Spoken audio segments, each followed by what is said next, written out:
ഇട്ടിട്ടുണ്ടായിരുന്നു ഗ്രൂപ്പില്. അല്ലാതെ കാണാതെയാണോ അറിയാതെ നമ്മുടെ മാത്രമേ അത് ചെയ്തിട്ടുണ്ടായിരുന്നുള്ളൂ.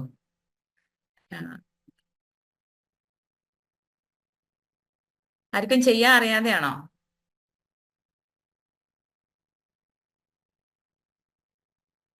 ഞാൻ ചെയ്തിട്ടുണ്ടായിരുന്നു മാഡം, ചെയ്തിട്ട് ഗ്രൂപ്പിൽ ഇട്ടിട്ടുണ്ട്. ഇട്ടിട്ടുണ്ടോ? ഞാൻ കണ്ടിട്ടില്ല, സോറി. എന്താ കിട്ടിയേ? ഏതാണ് ഹയസ്റ്റ് ആയിട്ട് നിൽക്കുന്നത്? അത് നിങ്ങളെ തന്നെ നോക്ക എങ്ങനെയാ നമ്മള്. എന്നിട്ട് സോറി, ഞാൻ കഴിഞ്ഞ ആഴ്ചക്ക് നല്ല തിരക്കായിരുന്നു. അതാ കഴിഞ്ഞ ആഴ്ച എനിക്ക് സെഷൻ എടുക്കാൻ പറ്റിയില്ല. ഒരു യാത്രയിലായിരുന്നു. അപ്പൊ ആ യാത്രയിൽ നമ്മള് എന്താ പറയാ, ഇരിക്കുമ്പം ഒരു കംഫർട്ട് അല്ല. രാവിലെ യാത്രയിൽ വേണമെങ്കിൽ ക്ലാസ് എടുക്കാം, പക്ഷെ അതൊരു കംഫർട്ട് സോണിലല്ല എടുക്കുന്ന ഒരു ഇതെന്ന് പറയുന്നത്. അപ്പൊ അതാ ഞാൻ പിന്നെ സാറടുത്ത് പറഞ്ഞ വേണ്ട നമുക്കൊന്ന് മാറ്റാന്ന്. അപ്പൊ സൺഡേ ഇവിടെ ഇല്ലാന്ന് പറഞ്ഞു. അതുകൊണ്ടാണ് ഒരാഴ്ച അങ്ങ് നീണ്ടുപോയത്. കഴിഞ്ഞ ആഴ്ച ഞാനൊരു ഇത്തിരി ബിസിയായി, ഗ്രൂപ്പിൽ നോക്കാൻ പറ്റാതെ. അപ്പൊ അതിന്റെ ഇടയിലൊന്ന് സാർ എൻ്റെ അടുത്ത് വന്നിട്ട് ഇങ്ങനെ ഞാൻ ചെയ്തിട്ടുണ്ടെന്ന് പറഞ്ഞു. ഞാൻ സാറ് ഗ്രൂപ്പിലിട്ടു. സാർ ചെയ്തത് നന്നായിട്ടുണ്ടായിരുന്നു. അപ്പൊ അതേപോലെ ഇട്ട് കഴിഞ്ഞാൽ നിങ്ങൾക്ക് ഏകദേശം ഒരു ഐഡിയ കിട്ടും. എല്ലാവരും ഒന്ന് ജസ്റ്റ് ചെയ്ത് നോക്കൂട്ടോ. സ്വയം ഒരു വിലയിരുത്തൽ നമുക്ക് ആവശ്യമല്ലേ? നമ്മൾ എന്തിനാ എനിയാഗ്രാം പഠിച്ചത്? കുടിച്ചാൽ മതിയായിരുന്നു. മ്യൂട്ട് ചെയ്യോ? ഓക്കെ. സ്വയം ഒരു വിലയിരുത്തൽ നല്ലതാണ്. നമ്മൾക്ക് തിരിച്ചറിവിന്റെ ശാസ്ത്രമാണല്ലോ എനിയാഗ്രാം എന്ന് പറയുന്നത്. ആണോ? മറന്നുപോയോ എല്ലാവരും? 2 ആഴ്ച കൊണ്ട് ഇല്ലാന്ന് കരുതണം. അപ്പം നമ്മൾ നമ്മളെ തന്നെ തിരിച്ചറിയാം. നമ്മളിലുള്ള ക്യാരക്ടറിനെ തിരിച്ചറിഞ്ഞ് അതിൽ വേണ്ട മാറ്റങ്ങൾ വരുത്തി ജീവിതത്തിന് ഒരു അർത്ഥവും വ്യാപ്തിയും ഒക്കെ കണ്ടെത്തുക. നമ്മൾക്കൊരു ഓർഡർ ഉണ്ടാക്കുക. ഇതൊക്കെ എനിയാഗ്രാം കൊണ്ട് ചെയ്യുന്നതാണ്. നമ്മളൊരു ശാസ്ത്രം എന്ന രീതിക്ക് ഇത് ബിസിനസ് മേഖലയിൽ, സ്കൂൾ മേഖലയിൽ ഏറ്റവും കൂടുതൽ ഞാൻ പറയാം നമ്മുടെ വീട്ടിൽ എന്നാണ്.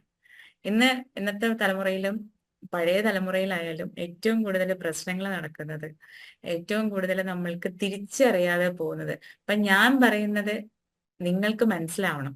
അത് ഏത് ലെങ്ത്തിൽ മനസ്സിലാവണം? അതേ ഡെപ്തിൽ മനസ്സിലാവണം. എന്നാൽ മാത്രമേ നമ്മുടെ ആ കമ്മ്യൂണിക്കേഷൻ പ്രോപ്പർ ചാനലിലാവൂ. അപ്പൊ എന്റെ പേഴ്സണാലിറ്റിയും നിങ്ങളുടെ പേഴ്സണാലിറ്റിയും എന്റെ സാഹചര്യവും നിങ്ങളുടെ സാഹചര്യവും ഡിഫറെന്റ് ആവുമ്പോൾ ഞാൻ ഒരു കാര്യത്തിന് പറയുന്നത് അത് എടുക്കുന്ന വ്യത്യാസമായിരിക്കും അല്ലെ? നമുക്ക് പലർക്കും അത് സംഭവിച്ചിട്ടുണ്ടാവും. നമ്മൾ ചിലപ്പോൾ നല്ല രീതിക്കായിരിക്കും പറഞ്ഞിട്ടുണ്ടാവുക. ചില നാടുകളുടെ പ്രത്യേകത ഉണ്ടാവും. അപ്പൊ ഞാൻ കോഴിക്കോട്ടുകാരിയാണ്. ഞാൻ ചെന്നിട്ട് കൊല്ലത്തുള്ളവരോട് സംസാരിച്ചതിൽ കൊല്ലംകാർ ഒരുപാട് ഉണ്ടാവുമായിരിക്കും, അറിയായിരിക്കും. അല്ലെങ്കിൽ ആ ഭാഗത്തേക്കുള്ളവരോട് സംസാരിച്ചു കഴിഞ്ഞാൽ ഈ കോഴിക്കോട് നാട്ടുകാർക്ക് അവരുടെ ശൈലി അറിയില്ല. അപ്പം അവർ സംസാരിക്കുന്ന രീതി കാണുമ്പോൾ അവർ പറയും, അവര് കുറച്ച് എന്താ പറയാ തൻ്റെ ഉള്ളവരാണ്, ഭയങ്കര ഹാർഷായിട്ട് സംസാരിക്കുന്നവരാണ് എന്നൊക്കെ പറയും. അത് ആ നാടിന്റെ പ്രത്യേകതയും അവർ ജീവിച്ചു വളർന്ന സാഹചര്യത്തിന്റെ പ്രത്യേകതയും ഒക്കെയാണത്. അങ്ങനെ നമ്മൾ അഡാപ്റ്റ് ചെയ്തിട്ടുള്ള കുറെ ഹാബിറ്റുകളാണ് നമ്മൾ ഈ 9 പേഴ്സണാലിറ്റി ആയിട്ട് തരംതിരിച്ച് നമ്മളിപ്പോ പഠിച്ചത്. ഏതുവരെ പഠിച്ചു? 9 പേഴ്സണാലിറ്റി ഉണ്ട്, 7 വരെ നമ്മൾ പഠിച്ചു. ഒന്ന് സമ്മറൈസ് ചെയ്യുക. ഇതുവരെയുള്ള ക്ലാസ്സിൽ ആരും കിട്ടാത്തവരുണ്ടെങ്കിൽ, ഇന്നത്തെ ക്ലാസ് എനിക്കും 8 മണി, എനിക്ക് 10 മണിയാകുമ്പത്തെ ഓഫീസിൽ പോകണം. അപ്പൊ അതുകൊണ്ട് ഞാനും 8 മണിയാകുമ്പോൾ നിർത്തും. പക്ഷെ അതിൻ്റെ ഉള്ളിൽ നിങ്ങൾക്ക് കിട്ടാനുള്ളതെല്ലാം ഞാൻ തന്നിട്ടേ പോവുള്ളൂ കേട്ടോ. ഒന്നാമത്തേത് എന്തായിരുന്നു? പെർഫെക്ഷനിസ്റ്റ് ആയിരുന്നു. 2 ഹെൽപ്പേഴ്സ്. 3 അച്ചീവേഴ്സ്. 4 ആരാ ചോദിച്ചു സാറേ? കലാകാരന്മാർ. ആർട്ടിസ്റ്റ്. 5 ഒബ്സർവർ. 6 ആരാ? 6 പറയാൻ നിങ്ങൾക്കൊരു ലോയൽ ലോയലാണ്. 7 എന്തൂസിയാസ്റ്റ്. ഓപ്റ്റിമിസ്റ്റിക്. പിന്നെ 8 ലീഡർമാർ. ബോസ്. 9 piece maker. അങ്ങനെ ഈ 9 പേഴ്സണാലിറ്റിയാണ്. അതിൽ നമ്മൾ 3 പാർട്ടായിട്ടാണ് ഇതിനെ തരംതിരിച്ചിരിക്കുന്നത്. ആദ്യം ഹൃദയം കൊണ്ട് ചിന്തിക്കുന്നവര്, പിന്നെ ബ്രെയിൻ കൊണ്ട് ചിന്തിക്കുന്നവര്, മൂന്നാമത്തത് അബ്ഡമൻ, അതായത് ഉദരം കൊണ്ട് ചിന്തിക്കുന്നവര്. ഇനി നമ്മൾ പറയാൻ പോകുന്നത് ഈ ഉദരം കൊണ്ട് ചിന്തിക്കുന്നവരെ കുറിച്ചാണ്. ഉദരം കൊണ്ട് ചിന്തിക്കുന്നവർ എന്ന് പറഞ്ഞു കഴിഞ്ഞാൽ ബ്രെയിൻ കൊണ്ട് ചിന്തിക്കുന്നവരെല്ലാം നമ്മൾ ഭയങ്കര ക്രിറ്റിസൈസ് ആയിട്ട് എല്ലാ കാര്യങ്ങളെയും അനലൈസ് ചെയ്ത് ഒക്കെ ചെയ്യുന്നവർ തന്നെയാണ് ബ്രെയിൻ കൊണ്ട് ചിന്തിക്കുന്നത്. അതാണ് ഈ 5 അതിൽ പെടുന്നത്, 5, 6, 7 ഒക്കെ പെടുന്നത്.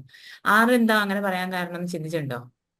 എന്താ അവര് ബ്രെയിൻ കൊണ്ട് ചിന്തിക്കുന്നത്? അവർക്ക് ഭയമാണ്.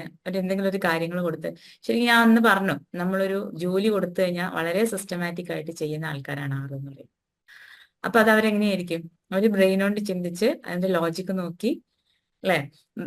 നമ്മളൊരു കാര്യത്തിനെ കുറിച്ച് ഇപ്പം ഒരാൾക്ക് എപ്പോഴാ ഭയം ഉണ്ടാവുന്നത്? ഒന്നും അറിയാത്ത കുട്ടികള് എന്തിന്റെ മുകളിലും കള്ളി പിടിച്ച് കയറും. കണ്ടിട്ടില്ലേ? കുഞ്ഞു കുട്ടികളെ നിങ്ങൾ കണ്ടിട്ടില്ലേ? എന്തിന്റെ മുകളിൽ അവർ അള്ളിപ്പിടിച്ച് കയറും. ഒരിക്കലെങ്ങാനും വീണ് കഴിഞ്ഞാൽ പിന്നെ അവര് കയറുവോ? ഇല്ല. 2 കാര്യത്തിലാണ് നമ്മൾ ഭയം ഉണ്ടാകുന്നത്. ഒരു കാര്യത്തിനെ കുറിച്ച് നമുക്ക് ഉള്ള അറിവില്ലായ്മ, അതെന്താണെന്നുള്ള അറിവില്ലായ്മയും അതെന്താണെന്നുള്ള തിരിച്ചറിവും നമുക്ക് ഭയം ഉണ്ടാക്കും. ശരിയല്ലേ? തിരിച്ചറിവെന്ന് പറഞ്ഞാൽ എന്താ? അത് ആ ഒരു തീയില് കൊണ്ടുപോയി കൈ വെച്ച് കഴിഞ്ഞാൽ കൈ പൊള്ളും എന്നുള്ളത്, കൈ പൊള്ളുമ്പോ ഭയമുള്ള ആർക്ക് ഭയമാണ്, അല്ലെ? അപ്പൊ അവരെവിടെ എന്തുകൊണ്ടാ ചിന്തിക്കുന്നേ? ബ്രെയിൻ കൊണ്ടാണ് ചിന്തിക്കുന്നത്. ഇനിയുള്ള ആൾക്കാരാണ് 8 ബോസ്. നിങ്ങൾ ഒരുപാട് കേട്ട വാക്കായിരിക്കും, എല്ലാവരും പ്രൗഡോട് കൂടി പറയാൻ ആഗ്രഹിക്കുന്ന വാക്കായ ബോസ് എന്ന് പറയാൻ ഒരു ഉള്ളിന്റെ ഉള്ളിൽ എല്ലാവർക്കും ഒരു ഇഷ്ടമുണ്ടാവും. പേര് പോലെ തന്നെ ബോസ് ആണ് ഇവരുടെ ക്യാരക്ടർ. എല്ലാ രംഗങ്ങളിലും ഇവരെ എന്താ പറയാ ഇവര് ചെല്ലുന്ന സ്ഥലത്തുള്ള ഇവരുടെ ക്യാരക്ടറിസ്റ്റിക്സ് കൊണ്ട് അവരെ അങ്ങോട്ട് അറിയാതെ ആ ബോസിന്റെ സ്ഥാനത്തേക്ക് എടുത്തു വെക്കുക. നമ്മൾ അറിയാതെ ഒരു മാസിന്റെ ഇടയിൽ ചെന്ന് കഴിഞ്ഞാൽ ആരെങ്കിലും ഒരാളവിടെ ആ ഒരു കാര്യം ഏറ്റെടുത്ത് നടത്താൻ വില്ലിങ് ആയിട്ടുണ്ടാവും. നിങ്ങൾ ശ്രദ്ധിച്ചാൽ മതി, രാഷ്ട്രീയക്കാരെല്ലാം മിക്കവാറും ആൾക്കാര് ബോസ് ആയിരിക്കും. പിന്നെ ചെറിയ കാര്യങ്ങൾക്ക് അവരതിനെ എന്താ പറയാ വഴക്കുണ്ടാക്കും. പിന്നെ ഈ പാവങ്ങളുടെ ഒക്കെ ഇടയിൽ കയറി ചെന്നിട്ട് അവർക്കൊക്കെ ഹെൽപ്പ് ചെയ്യും, അവരോട് കരുണ കാണിക്കും. ഇപ്പം നമ്മളൊക്കെ എന്റെയൊക്കെ കുട്ടിക്കാലത്ത്, ഇന്നത്തെ കാലത്ത് അത് ഉണ്ടാവില്ല. ലോങ് റൂട്ട് ബസ്സിന് പോകുമ്പോഴേ ബസ് കയറാൻ നിൽക്കുന്നത്, ഞാനത് ജോജി സാറ് കേട്ടിട്ടുണ്ടാവും ഒരു ആയിരിക്കും. ബസ് കയറാൻ നിൽക്കുമ്പോൾ എസ് ടി കുട്ടികള്, നമ്മളൊക്കെ പഠിക്കുന്ന കുട്ടികളാണല്ലോ, ഈ അന്നത്തെ കാലത്ത് 30 പൈസ 40 പൈസയൊക്കെയാണ് ലോങ്, നമ്മുടെയൊക്കെ 10-15 കിലോമീറ്ററിലേക്കുള്ള എസ് ടി പൈസ. എന്തായാലും ഇവര് നിർത്തില്ല, ഒരു സ്ഥലം ഉണ്ടെങ്കിലും ഇവര് നിർത്തില്ല. അപ്പൊ ഒരു സ്കൂളിന്റെ മുന്നിൽ നിന്ന് ഒരു കോളേജ്, ഞാൻ പഠിച്ചത് ഇവിടെ ഗവൺമെന്റ് ആർട്സ് കോളേജിലാണ് കോഴിക്കോട്. സ്കൂളിന്റെ മുന്നിൽ കോളേജിന്റെ മുന്നിൽ എത്തുമ്പോൾ ഇവര് വണ്ടി നിർത്താതെ പോകുമ്പോൾ നമ്മുടെ കോളേജിലെ ബോസുമാര്, രാഷ്ട്രീയ പ്രവർത്തകര് ബസ്സിന്റെ മുന്നിൽ കൈ കാണിക്കുന്നത്, ബസ്സിന്റെ റോഡിന്റെ നടുക്ക് കിടന്ന് വണ്ടി തടയുന്നതൊക്കെ നിങ്ങൾ പഴയ ആൾക്കാർ കണ്ട പതിവ് കാഴ്ചകളായിരിക്കും, അല്ലേ ജോജി സാറേ? ആയിരിക്കും. ആനന്ദ് സാറോട് ചോദിച്ചാൽ അറിയായിരിക്കും. അതെ അതെ അതെ അതെ ആനന്ദ് സാർ ഇന്ന് ഡ്രൈവിലാണല്ലോ, എവിടെ പോവാ? അതെ അതെ ഞാൻ ഇങ്ങ് എത്തിയിട്ടില്ല, വീട്ടിലെത്തിയിട്ടില്ല. ഞാൻ ഇന്നലെ കുറേ ഓട്ടങ്ങളായിരുന്നു. അതെയോ? അത് ശരി. അപ്പൊ ഓൺ ദ വേ ഒതുങ്ങിയിടക്ക. ഒതുങ്ങിയിരിക്കാം. ഓക്കെ. നമുക്കിത് നേരത്തെ എന്തായാലും നമ്മൾ തുടങ്ങാനും ലേറ്റ് ആയി. Okay, thank you so much. എന്താ പകുതി വഴിയിൽ നിർത്തിയും നമ്മളെ ക്ലാസ് കേൾക്കാൻ കാണിക്കുന്ന ഈ ഒരു സന്മനസ്സിന് ഒരുപാട് നന്ദി. അപ്പം 8 എന്ന് പറയുന്ന പേഴ്സണാലിറ്റികൾ അങ്ങനെയാണ്. എല്ലാവരെയും ഹെൽപ്പ് ചെയ്യാൻ ഒരു അതോറിറ്റേറ്റീവ് ആയിട്ടുള്ള ഒരു ബിഹേവിയർ ആയിരിക്കും അവർക്ക്. എന്തിലും ഏതിലും ഒരു നേതൃത്വ പാഠവും നമ്മൾ പറയില്ലേ,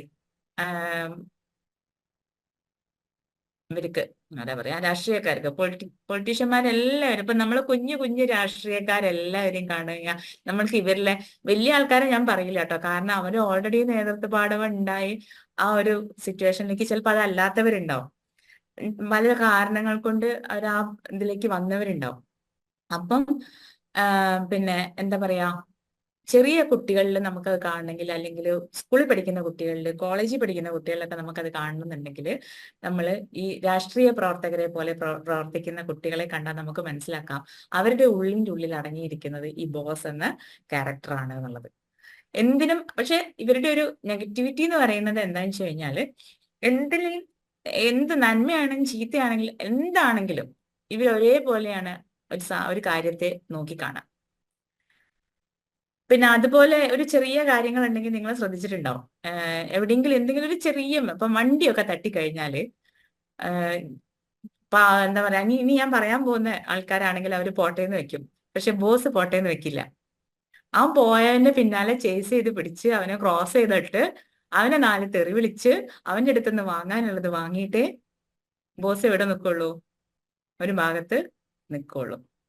പക്ഷെ എന്താ പറയാ, ഇവർക്ക് മറ്റുള്ളവർക്കൊരു സമാധാനം കൊടുക്കാൻ കഴിയും അല്ലെ. നമ്മളുടെ കൂട്ടത്തിൽ ഒരു ഹെഡ് ഓഫ് ഒരാളുണ്ട്, അവര് നമ്മളെ പാമ്പർ ചെയ്യുന്നുണ്ട് എന്നൊക്കെ ഒരു തോന്നലുണ്ടെങ്കിൽ നമുക്കൊരു പീസ് ഓഫ് മൈൻഡ് ഉണ്ടാവും. ഇല്ലേ ഉണ്ടാവോ? എനിക്കറിയില്ല, സാരൊന്നും മിണ്ടുന്നില്ല. ഇവരങ്ങനെ ആ ഒരു തരത്തിലുള്ള പാമ്പറിങ് അല്ല ഞാൻ കേട്ടോ പറഞ്ഞേ, അത് അടുത്ത ആൾക്കാരാണ്. ഇവരെന്താ വെച്ചാല് പാവപ്പെട്ടവരാണെങ്കിൽ അവർക്കിപ്പോ ഹെൽപ്പേഴ്സ് അല്ലാത്ത ആൾക്കാര്. ഈ ബോസ് എന്ന ക്യാരക്ടറും ഹെൽപ്പേഴ്സും തമ്മിൽ നിങ്ങൾക്ക് മാറിപ്പോകരുത്. ഇവർ രണ്ടും സമൂഹത്തിൽ ഇറങ്ങി ചെന്ന് സഹായം കൊടുക്കുന്നവരാണ്. പക്ഷെ ബോസ് കൊടുക്കുന്നത് എങ്ങനെയായിരിക്കും? ഒന്ന് ആലോചിച്ച് പറയാൻ പറ്റുമോ? ബോസ് കൊടുക്കുന്നത് എങ്ങനെയായിരിക്കും? ജോജി സാറെ ഒന്ന് ആലോചിച്ച് പറയാൻ പറ്റുമോ? മറ്റുള്ള അവരൊരു കമാൻഡിങ്ങിനുള്ള രീതിയിലായിരിക്കും കൊടുക്കുന്നത്. അതെ, മറ്റൊരു കമാൻഡിങ് അല്ല. ഞാൻ ഒരു ഹയർ പൊസിഷനിൽ നിന്നുകൊണ്ട് നിങ്ങളെ എന്ത് ചെയ്യുന്നു? ഹെൽപ്പ് ചെയ്യുന്നു. മറ്റേ ആൾക്കാർ എന്താ ചെയ്യാ? എന്റെ കാര്യങ്ങളെ മാറ്റി നിർത്തിക്കൊണ്ട് എന്ത് ചെയ്യാ? മറ്റുള്ളവരെ ഹെൽപ്പ് ചെയ്യുന്നു. അത് തമ്മിൽ മാറിപ്പോരുതേ. അത് കാണുമ്പോൾ നമുക്ക് മനസ്സിലാവും. നമ്മളൊരു അതോറിറ്റീവ് പേഴ്സൺ ആയിട്ട് ഇരുന്നു കൊണ്ട് നമ്മൾ മറ്റുള്ളവരെ ഹെൽപ്പ് ചെയ്യുന്നവരാണ് എന്ത് ചെയ്യുന്നത്? ബോസ് എന്ന ക്യാരക്ടർ. മറ്റേതാണെങ്കിലോ, അവരിലേക്ക് ഇറങ്ങി ചെന്ന് എന്റെ പോലും ആവശ്യങ്ങളെ മാറ്റി നിർത്തി ഹെൽപ്പ് ചെയ്യുന്നവരാണ് ഹെൽപ്പേഴ്സ്. രണ്ടാമത്തത്. ഇനി ഇവർക്ക് ഈ ബോസിനുള്ള വേറൊരു പ്രത്യേകത, അവരുടെ നെഗറ്റിവിറ്റിയാണ് ഞാനിപ്പോ പറയുന്നത്.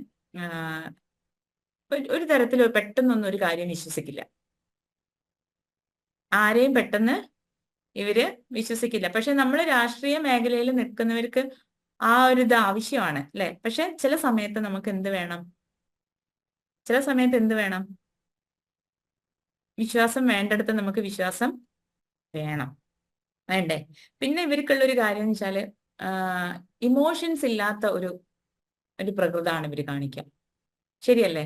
ഈ ബോസ് എന്ന് പറയുന്നത് എപ്പോഴും, എനിക്ക് ഉദാഹരണം പറയാൻ എപ്പോഴും രാഷ്ട്രീയക്കാർ തന്നെ ഉള്ളൂ. ബോസുകാർ എപ്പോഴും ഒരു ഇമോഷൻസ് ഇല്ലാത്ത പോലെയാ. ആർക്ക് എന്ത് സംഭവിച്ചാലും നമ്മൾക്കൊന്നും ഇല്ല എന്നുള്ള ഒരു ഇമോഷൻ ഇല്ലാത്തൊരു അവസ്ഥയാണ് ഈ ബോസ് എന്ന ക്യാരക്ടറിന്. മനസ്സിലായോ? ബോസിന് ഏകദേശം ഒരു ഐഡിയ കിട്ടിയോ?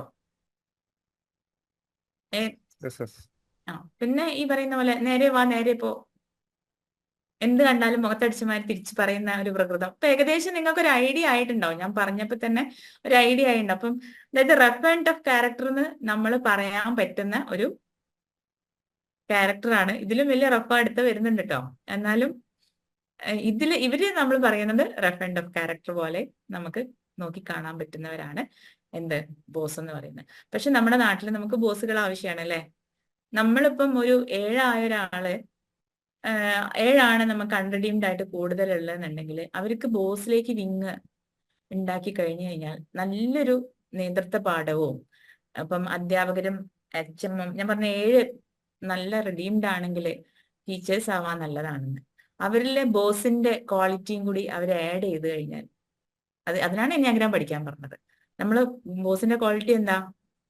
നേതൃത്വ പാഠമാണ്. അത് കൂട്ടി മറ്റുള്ളവരെ ഹെൽപ്പ് ചെയ്ത് ഒരു അതോറിറ്റേറ്റീവ് ആയിട്ടുള്ള ഒരു ബിഹേവിയർ എടുത്തു കഴിഞ്ഞാൽ 7 എന്ന് പറഞ്ഞാൽ എന്താ? സിൽസിലയാണ്. അത് മാറ്റിയിട്ട് നമ്മളൊരു ഉത്തരവാദിത്ത ബോധത്തോടു കൂടിയുള്ള ഒരു ക്യാരക്ടറിലേക്ക് അതിനെ പിന്നെ എക്സ്റ്റെൻഡ് ചെയ്ത് കഴിഞ്ഞാൽ, വിൻ ചെയ്ത് കഴിഞ്ഞാൽ നമുക്ക് എന്താണ്?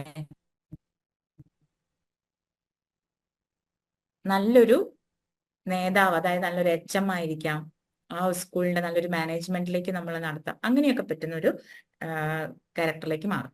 അടുത്തതാണ് 9 എന്താ? Piece maker. ഇത് കേട്ടാ, ഇതിന് മുന്നേ എടുത്തപ്പോൾ ഞാൻ പറഞ്ഞു പീസ് മേക്കർ എന്ന് പറയുമ്പോൾ നിങ്ങൾ വിചാരിക്കും ശാന്തിയും സമാധാനവും ലോകത്തിന് പരക്കെ കൊടുക്കുന്ന ആൾക്കാരാണ് പീസ് മേക്കർ. ഒരർത്ഥത്തിൽ അതിനെ വീക്ഷിക്കുമ്പം ശരിയാണ്. എങ്ങനെ ശരിയാണ്? ഇവരെന്ത് ചെയ്യില്ല? നമ്മളെ മഹാത്മാഗാന്ധി 9 കേട്ടോ. മഹാത്മാഗാന്ധി 9. ഒരു കർണത്തടിച്ചാൽ മറ്റേ കർണനെ കാണിച്ചു. മറ്റേ കാരണം കൂടി അത് യേശുക്രിസ്തുവാണ്. യേശുക്രിസ്തു 9 നമുക്ക് ആ ലെവലിലേക്ക് ചിന്തിക്കാനായിട്ടില്ലല്ലോ. നമ്മള് ലെജൻസിനെ പറയാം. മഹാത്മാഗാന്ധി എന്താ ചെയ്യാ? അക്രമരാഹിത്യാണ് അല്ലെ? അക്രമരാഹിത്യത്തിലൂടെയാണ് നമ്മൾ എന്ത് ചെയ്തുള്ളത്? സ്വാതന്ത്ര്യം നേടിത്തന്നുള്ളത്. അതായത് അവര് പീസ് മേക്കർ എന്ന് പറയുന്നത് എന്താ വെച്ചാല്, നമ്മള് 2 സ്ഥലത്ത് നമ്മൾക്ക് കിട്ടേണ്ടതാണെങ്കിലും ചിലപ്പോൾ നമ്മള് പ്രതികരിക്കണ്ടേ, അതായത് നമ്മള് റെസ്പോണ്ട് ചെയ്യണ്ടേ. പല സ്ഥലങ്ങളിലും റെസ്പോണ്ട് ചെയ്യാതെ ആ സന്ദർഭത്തിൽ വെറുതെ ഒരു പ്രശ്നം ഉണ്ടാക്കണ്ടല്ലോ എന്ന് കരുതുന്ന ആൾക്കാരാണ് ആര്? Piece makers. കാരണം ഇരിക്കുന്നത് ഒരു കൊക്കോൺ പോലെ ഒരു ഇതിനകത്താണ്. അതിനകത്തേക്ക് സമാധാനക്കേടുമായിട്ട് മറ്റാരെങ്കിലും പുറത്തു വരുന്നുണ്ടെങ്കിൽ ഒന്നിനും ഇല്ല എന്ന് കരുതി ഇരിക്കുന്ന, സത്യം പറഞ്ഞാൽ ഇരുന്നിടത്തുനിന്ന് എഴുന്നേക്കണമെങ്കിൽ ഒരു പാര കൊണ്ടെന്ന് പൊക്കിയാൽ ഇവർക്ക് അത്രയും ഇഷ്ടം. ഇവിടുന്ന് എടുത്ത് അങ്ങോട്ട് കൊണ്ടയ്ക്കാൻ ഒരാളുണ്ടെങ്കിൽ അവർക്ക് അത്രയും ഇഷ്ടം. അതാണ് ഇവരുടെ ശരിയായ മുഖമുദ്ര. മടിയന്മാരാണെന്ന് ചുരുക്കം. ഓക്കെ. പക്ഷെ ഇവരുടെ കേപ്പബിലിറ്റി എന്ന് പറയുന്നത് നമുക്ക് ഒരിക്കലും ആയിട്ടുള്ള എല്ലാ കാര്യങ്ങളും നമ്മൾക്ക് ഭയങ്കര, നമ്മൾ പോലും വിചാരിക്കാത്ത ഒരു വൈഡായിട്ട് ഒരു പ്ലാൻ നടത്താൻ ആർക്ക് പറ്റും? ഈ 9 പറ്റും. 9 ഇങ്ങനെ ഇരുന്ന് വെറുതെ ഇരുന്നിട്ടും അത് 9 ഒരു പ്ലസ് പോയിന്റ്. മടി എന്നുള്ളത് അതിന്റെ അൺറിഡീംഡ് വേർഷൻ ആണ്. പ്ലസ് പോയിന്റ് ഇവർ വെറുതെ ഇരിക്കുമ്പോഴും ഇവരുടെ മനസ്സിൽ കൂടി പോകുന്നത് ഒരുപാട് പ്ലാൻസ് ആയിരിക്കും. മനസ്സിലായോ? എന്താ പറയാ, പക്ഷെ ആ പ്ലാനിനൊന്നും എക്സിക്യൂട്ട് ചെയ്യാൻ, ഇവർ ആ പ്ലാൻ എക്സിക്യൂട്ട് ചെയ്തു കഴിഞ്ഞാൽ ലോകത്ത് തന്നെ വലിയ മാറ്റങ്ങൾ ഉണ്ടാക്കാൻ സാധിക്കുന്ന ആൾക്കാരാണ് 9. പക്ഷെ ആ പ്ലാനിനെ എക്സിക്യൂട്ട് ചെയ്യാനോ അതിനൊരു മുൻകൈ എടുക്കാനോ ആരും ശ്രമിക്കില്ല. നേരത്തെ എന്താ പറഞ്ഞേ? ഒരു പാര എടുത്ത് കൊണ്ടുവന്ന് തോണ്ടി ഇപ്പുറത്തുനിന്ന് അപ്പുറത്തേക്ക് ഇട്ട് കഴിഞ്ഞാല് ആ ഇട്ടടുത്ത് അവർ കിടക്കും. അല്ലെങ്കിൽ ഇരുന്നിടത്ത് വേര് മുളച്ചു എന്നൊക്കെ നമ്മൾ പറയുന്നത് ആരെ കൊണ്ടാ? ഈ മടിയന്മാരെ കൊണ്ടാണ്. അപ്പം ഇവർക്ക് ബോസിന്റെ നേരെ ഓപ്പോസിറ്റ് വേർഷനാണ് ഇവര്. പറഞ്ഞു കഴിഞ്ഞാല് ബോസ് ചെറിയ കാര്യങ്ങൾക്ക് പോയിട്ട് വഴക്കുണ്ടാക്കുമെങ്കിൽ ഇവർ വഴക്കുണ്ടാക്കേണ്ടിടത്തും പോയിട്ട് എന്ത് ചെയ്യില്ല? വഴക്കുണ്ടാക്കില്ല. അല്ലെ? നമ്മുടെ റൈറ്റ് നേടിയെടുക്കാൻ ഉള്ള ഒരു ഇതുണ്ടല്ലോ, അതിന് പോലും ഇവരെന്ത് ചെയ്യില്ല? ശ്രമിക്കില്ല. നമ്മുടെ ആവശ്യങ്ങൾക്ക് പോലും ഒരാളിപ്പം ഒരു പീസ് മേക്കർ ആയിട്ടുള്ള ഒരാള് വീട്ടിലുണ്ടെങ്കിൽ നമ്മൾ പറയാം അവര് വഴക്ക് പറയണ കേട്ടിട്ട് പോലും ഇല്ല എന്നറിയാം അല്ലേ? പക്ഷെ എന്താ ഇതിന്റെ വേറൊരു പ്ലസ് പോയിന്റ് എന്ന് പറയുന്നത് എല്ലാ വശങ്ങളെയും ഒരു കാര്യത്തിന്റെ, അതുകൊണ്ടാണ് ഇവർക്ക് പ്ലാനിങ് ഭയങ്കര നന്നായിട്ട് പറ്റണേ. ഒരു കാര്യത്തിന്റെ എല്ലാ വശങ്ങളെയും ഇവര് സസൂക്ഷ്മം നിരീക്ഷിക്കും. അതിന്റെ അങ്ങനെ അതുകൊണ്ടാണ് അത് ഇന്ന രീതിയിലാണെങ്കിൽ അത് ഇന്ന രീതിയിൽ എക്സിക്യൂട്ട് ചെയ്ത് കഴിഞ്ഞാൽ അത് നല്ല രീതിക്ക് ഇങ്ങനെയാവും എന്ന് പറയുന്ന രീതിയിൽ എല്ലാ കാര്യങ്ങളും ഒരു സസൂക്ഷ്മം നോക്കി കഴിഞ്ഞിട്ടാണ് ഇവരെന്ത് ചെയ്യുന്നത്? കാര്യങ്ങളെ വിലയിരുത്തുകയും ചെയ്യുന്നത്. പിന്നെ ഈ എന്താ പറയാ, ഇവരെ പോലെ തന്നെയാണ് 9 ലൈറ്റിനെ പോലെ തന്നെയാണ് 9 ഈ പറയുന്ന മാതിരി ലോകം മൊത്തം ഇടിഞ്ഞു വീണാലും ഇതൊന്നും എനിക്ക് ബാധകമല്ല. അതെന്താണ് ഇപ്പൊ ആ ഇരിക്കുന്ന ഇരിപ്പില് കണ്ടിട്ടില്ലേ? ചില ആൾക്കാർ ഇങ്ങനെ ഇരിക്കും. പക്ഷെ അത് 2 രീതിക്കാണ്. ഒന്ന് മടി മൂത്തിരിക്കും, 2 അവരുടെ മനസ്സിൽ അവരുടെ തലയിൽ ആ ഇരിക്കുന്ന സമയത്ത് പല കാര്യങ്ങളും എക്സിക്യൂട്ട് ചെയ്യുന്നുണ്ട്, പ്ലാനും ഉണ്ടാവുന്നുണ്ട്, പ്ലാനിങ്ങും. പക്ഷെ അത് ഇവരെന്ത് ചെയ്യാനോ അതിനെ ഒന്ന് പുറത്തേക്ക് എടുക്കാനോ അതൊന്ന് ചെയ്യാനോ പറ്റില്ല. നമ്മളെ വീട്ടില് കുഞ്ഞു കുട്ടികളുണ്ടെങ്കിൽ ഇപ്പൊ എല്ലാം കൂടി ഓപ്പൺ ചെയ്താന്ന് പറയും. അച്ഛനും അമ്മമാരും ചെയ്യുന്ന പണിയാ. ആ ഇരിക്കുന്നിടത്തുനിന്ന് ചെയറിൽ ഇരിക്കുന്നുണ്ടാവും. ഓക്കെ, അതിന്റെ തൊട്ടപ്പുറത്തായിരിക്കും ടിവിന്റെ റിമോട്ട് ഇരിക്കുന്നുണ്ടാവുക. അപ്പൊ എന്ത് ചെയ്യും? അപ്പുറത്തുനിന്ന് കളിക്കുന്ന മക്കളെ ഒച്ചയെടുത്ത് വിളിക്കും. എന്നിട്ട് കുട്ടികളെ വന്നില്ലെങ്കിൽ പറയും. എന്നിട്ട് എന്ത് ചെയ്യും? ഞാൻ കണ്ടിട്ടുണ്ട്, ഇഷ്ടംപോലെ കണ്ടിട്ടുണ്ട്. ഇല്ലെന്ന് ആർക്കും പറയാൻ പറ്റുമോ? ഇതിൽ അങ്ങനെയുള്ള ആൾക്കാരുണ്ടെങ്കിൽ അവരുടെ മക്കൾ ഇപ്പൊ ഓടിച്ചാടി വന്നെ, നിങ്ങളാരും മിണ്ടില്ല. ഞങ്ങൾ അങ്ങനെ ചെയ്യണില്ല എന്നേ പറയുള്ളൂ. അല്ലെ, സ്വന്തമായിട്ടൊന്ന് വിലയിരുത്തി നോക്കൂ. ഇനി ഓക്കെ, അത് മക്കൾ തന്നെ ആയിക്കോളണമെന്നൊന്നുമില്ല. വൈഫാണെങ്കിൽ ഹസ്ബൻഡിനോടും, ഹസ്ബൻഡ് ആണെങ്കിൽ വൈഫിനോടും ഒക്കെ ഇരുന്നിടത്തുനിന്ന് ഒന്ന് അനങ്ങിയിട്ട് ആ സ്വിച്ച് ഒന്ന് ഇട്ടേ, അല്ലെങ്കിൽ ആ റിമോട്ട് ഒന്ന് എടുത്തേ, അല്ലെങ്കിൽ അവിടെ ഇരിക്കണ ചിലപ്പോ കണ്ണിന്റെ മുന്നിൽ ഒന്ന് അവിടെ നിന്ന് എഴുന്നേറ്റ് പോയി എടുക്കാനേ ഉണ്ടാവുള്ളൂ. പിന്നെ അതുപോലെ നമ്മൾ ചില കാര്യങ്ങള് നമുക്ക് വേറെ എന്തെങ്കിലും ചെയ്യേ ഇപ്പൊ ചെയ്തിട്ടുണ്ടെങ്കിൽ അത് പോയിക്കോട്ടെ, ഇനിയിപ്പൊ അതിന്റെ പുറകെ പോയിട്ട് എനിക്കിനൊരു പ്രശ്നം ഉണ്ടാക്കാൻ വയ്യ എന്ന് പറയുന്ന ക്യാരക്ടേഴ്സ് ആണ് ആര്? 9 എന്ന് പറയുന്നത്. ഇവരില് പക്ഷെ എന്തൊക്കെ പറഞ്ഞാലും ഭയങ്കര ഫൈറ്റ് ആയിരിക്കും ഉള്ളിൻ്റെ ഉള്ളില്.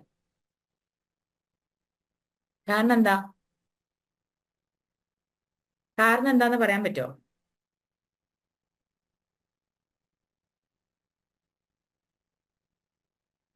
അതുപോലെ ഇവർക്ക് തീരെ ഇഷ്ടപ്പെടാത്തൊരു കാര്യമാണത്. ഇവരുടെ ഒരു കാര്യങ്ങളും അതങ്ങനെ ആയിക്കോട്ടെ, ഇതിങ്ങനെ ആയിക്കോട്ടെ എന്ന് പറഞ്ഞ് ആ കാര്യങ്ങളെയൊക്കെ അങ്ങോട്ട് അവരെ അവോയ്ഡ് ചെയ്യാണ് ചെയ്യുന്നത്. ഇതെന്തെങ്കിലും ഒരിക്കലും പ്രശ്നത്തിലേക്ക് വീഴൂലേ? അത് പക്ഷെ എന്തുകൊണ്ടാന്നറിയോ? ഇവർക്ക് ഈ സംഘർഷം ഇഷ്ടമല്ല, ഒരു വഴക്കുണ്ടാക്കാൻ ഇവർക്ക് ഇഷ്ടമല്ല. പക്ഷെ അത് ആർക്കാണ് ബാധിക്കുക?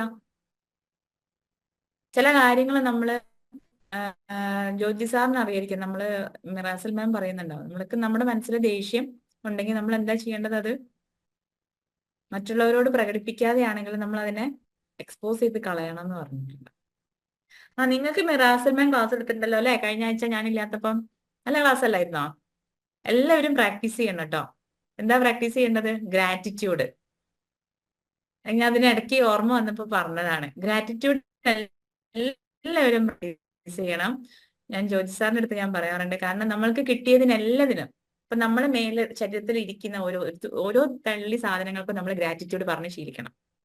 അപ്പൊ എന്താ ഉണ്ടാവുക? നമുക്ക് അബണ്ടൻസ് ആണ് നമ്മുടെ മനസ്സിലുണ്ടാവുക. നമുക്ക് ചുറ്റും അതിന്റെ വ്യത്യാസം മനസ്സിലാവും. നമ്മൾ ഒന്നിനും വേണ്ടി അങ്ങോട്ട് പോയി പറയേണ്ട ആവശ്യമില്ല. എല്ലാം നമ്മളെ തേടി വരും. നമ്മൾ നന്ദിയുള്ളവരായിരിക്കുക എന്നുള്ളതാണ് നമ്മൾക്ക് അബണ്ടൻസ് ഉണ്ടാവാനുള്ള ഏറ്റവും എളുപ്പമാർഗം. ഫൊർഗീവ് ചെയ്ത് നന്ദിയുള്ളവരായിരിക്കുക. അല്ലെ ജോയ് സാറേ? ജോയ് സാറിന് അറിയാം, കുറച്ചൊക്കെ എക്സ്പീരിയൻസ് ഉണ്ട് ഇതിനകത്ത്. അപ്പൊ ഞാൻ അതിനകത്ത് പറഞ്ഞതേ ഉള്ളൂ. പിന്നെ 9ന്റെ വേറൊരു പ്രശ്നം എന്ന് പറയുന്നത്, ശരിയായ ഞാൻ ഒന്ന് പറഞ്ഞു, റൈറ്റ് ടൈമിൽ ഒരു ഡിസിഷൻ എടുക്കാൻ ഇവര് വില്ലിങ് ആവില്ല. അതാണ് 9ന്റെ.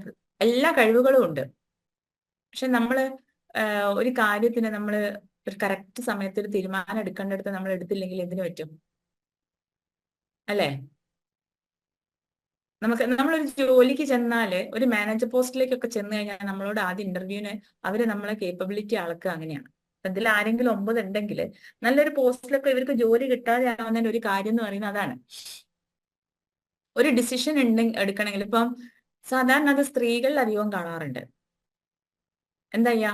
ഇപ്പൊ പെട്ടെന്ന് ഒരു സ്ഥലത്ത് ചെന്നിട്ട് എന്തെങ്കിലും ചോദിക്കട്ടെ, എന്തെങ്കിലും വേണോ അല്ലെങ്കിൽ വേണ്ടോ, വേണ്ടതാണെങ്കിലും വേണ്ടാത്തതാണെങ്കിലും ആളെ ഹസ്ബൻഡിനെ വിളിച്ചു ചോദിക്കുക, അത് വാങ്ങണോ അല്ലെങ്കിൽ അത് വേണോ? ചോദിക്കണ്ടെന്നല്ല, ചോദിക്കേണ്ട കാര്യങ്ങൾ തീർച്ചയായിട്ടും ചോദിക്കണം. അത് നമ്മുടെ തമ്മിലുള്ള ഒരു മ്യൂച്വൽ അണ്ടർസ്റ്റാൻഡിങ് ആണ്. പക്ഷെ ഞാൻ ഇന്ന പോസ്റ്റിൽ എന്നെ സംബന്ധിക്കുന്ന ഒരു കാര്യത്തിനെ കുറിച്ച് എനിക്ക് ഡിസിഷൻ പറയാൻ പറ്റിയില്ലെങ്കിൽ അതിലും വലിയൊരു അബദ്ധം നമ്മുടെ ജീവിതത്തിൽ ഇല്ല. ഉണ്ടോ? പേഴ്സണലി നമ്മളെ ബാധിക്കുന്ന ഒരു കാര്യം. ഓക്കെ, കുടുംബത്തെ ബാധിക്കുന്ന കാര്യമാകുമ്പോൾ നമ്മൾ ഹസ്ബൻഡിന്റെ അടുത്ത് ചോദിക്കണം, കുട്ടികളുടെ അടുത്ത് ചോദിക്കണം, നമ്മുടെ മുതിർന്നവരുടെ അടുത്ത് ചോദിക്കണം, എല്ലാവരുടെ അഭിപ്രായം അറിയണം. പക്ഷെ പേഴ്സണലി ഇപ്പൊ ഒരു ഇന്റർവ്യൂവിന് പോകുമ്പോൾ നിങ്ങൾക്ക് എത്ര സാലറിയിൽ നിങ്ങൾ വർക്ക് ചെയ്യണം, എത്ര സാലറിയാണ് നിങ്ങൾ എക്സ്പെക്ട് ചെയ്യുന്നതെന്ന് ചോദിച്ചു കഴിഞ്ഞാൽ അത് ഹസ്ബൻഡിനോട് ചോദിച്ചിട്ട് പറയാം എന്ന് പറയുന്നത് കറക്റ്റ് ഡിസിഷൻ എടുക്കുന്ന ഒരു ക്യാരക്ടറാണോ? അല്ല. അതാണ് ഞാൻ പറഞ്ഞത്. നമ്മളെ സംബന്ധിക്കുന്ന, നമ്മൾക്ക് ചുറ്റും നമുക്ക് മാത്രം തീരുമാനം എടുക്കാൻ പറ്റുന്ന കാര്യങ്ങൾ പോലും നമ്മൾ എന്ത് ചെയ്യില്ല? ഈ 9 ഒരു ഡിസിഷൻ എടുക്കില്ല. പക്ഷെ ഈ 9ന്റെ വിങ്സ്, അതായത് 9ന്റെ ക്യാരക്ടറിനെ 1ലേക്കും 8ലേക്കും നമ്മൾ എക്സ്പാൻഡ് ചെയ്ത് കഴിഞ്ഞാൽ, ഇതിന്റെ അൺറെഡീംഡ് വേർഷനെ നമ്മൾ മാറ്റി റെഡീംഡ് മനസ്സിലാക്കി എന്താ ചെയ്യാ, 8ന്റെ ക്യാരക്ടറിനെ അഡാപ്റ്റ് ചെയ്യാം, നല്ല ക്യാരക്ടേഴ്സിനെ. 1ന്റെ ക്യാരക്ടറിനെ അഡാപ്റ്റ് ചെയ്ത് കഴിഞ്ഞാൽ വളരെ നല്ല ആൾക്കാരാണ് ആര് 9. അതാണ് മഹാത്മാഗാന്ധി ചെയ്തത്. 8ന്റെ ബോസും 1ന്റെ പെർഫെക്ഷനിസ്റ്റിനെയും മഹാത്മാഗാന്ധി അഡാപ്റ്റ് ചെയ്തു. ഇനി അടുത്തത് എന്താണ്? അടുത്തതാണ് നമ്മുടെ വിശ്വവിഖ്യാതമായ 1. തുടക്കം മുതലേ 1 1 1 1 എന്ന് പറഞ്ഞിട്ട് ഇപ്പൊ അവസാനം നിങ്ങൾക്ക് 1 എന്താന്ന് മനസ്സിലായിട്ടുണ്ടാവും ഇല്ലേ? മനസ്സിലായോ? മനസ്സിലായോ? 1 എന്താന്ന് അറിയുന്ന ആരെങ്കിലും? പെർഫെക്ഷനിസ്റ്റ് പെർഫെക്ഷനിസ്റ്റ് നമ്മൾ ഞാൻ മ്യൂട്ടാ അല്ല. പെർഫെക്ഷനിസ്റ്റ് എന്ന് പറഞ്ഞാൽ എന്താ? പുലി വരുന്നേന്ന് ഞാൻ അങ്ങനെ എടുക്കാൻ തുടങ്ങിയപ്പോ തൊട്ട് പറയാൻ തുടങ്ങിയതാ. ആ പുലിയാണ് ഈ പുലി. ഒന്ന് പറഞ്ഞേ, എങ്ങനെയായിരിക്കും? ഒന്നുള്ള ആൾക്കാർ ആരും ഇല്ല ഇവിടെ? പെർഫെക്ഷനിസ്റ്റ് എന്ന് പറഞ്ഞ വാക്കിൽ നിങ്ങൾക്കൊന്നും മനസ്സിലാവുന്നില്ല. എല്ലാം പെർഫെക്റ്റ് ആയിട്ട് ചെയ്യുന്നവരും, എല്ലാം പെർഫെക്റ്റ് ആയിട്ട് വേണമെന്ന് ആഗ്രഹിക്കുന്നവരും, എല്ലാം പെർഫെക്റ്റ് ആയിട്ട് തന്നെ തീരണം, എല്ലാത്തിന്റെ അവസാനം പെർഫെക്റ്റ് ആയിരിക്കണം 100%. സാർ അങ്ങനെയാണോ? അതാണ് എന്റെ പ്രശ്നം. ബോസുമാരെല്ലാം പറയാറുള്ള പ്രശ്നം അതാണ്. Don't go for 100%, go for the 90. ഏറ്റവും ആദ്യത്തെ ക്ലാസ്സിൽ നോക്കിയതാ. അതുകൊണ്ട് എനിക്ക് സത്യം പറയാൻ ഒന്ന് പറയാൻ ഭയങ്കര പേടിയുണ്ട്.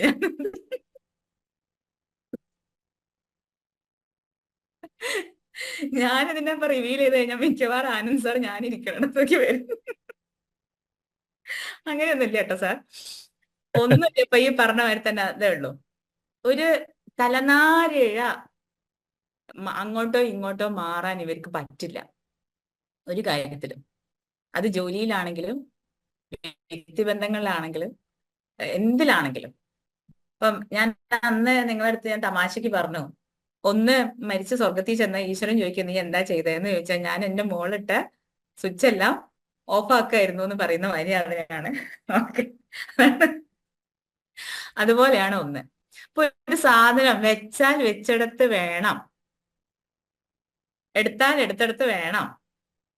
ഇപ്പൊ ഒരു സാധനം കൊടുത്തു കഴിഞ്ഞാൽ ആദ്യം ചെയ്തു കൊണ്ടുവരിക. നമ്മളിപ്പോ ഒരു മാസിലാണെങ്കിലും ഒരു ക്ലാസ്സിലാണെങ്കിലും, സാർ എങ്ങനെയായിരുന്നു ആനന്ദ് സാറ്?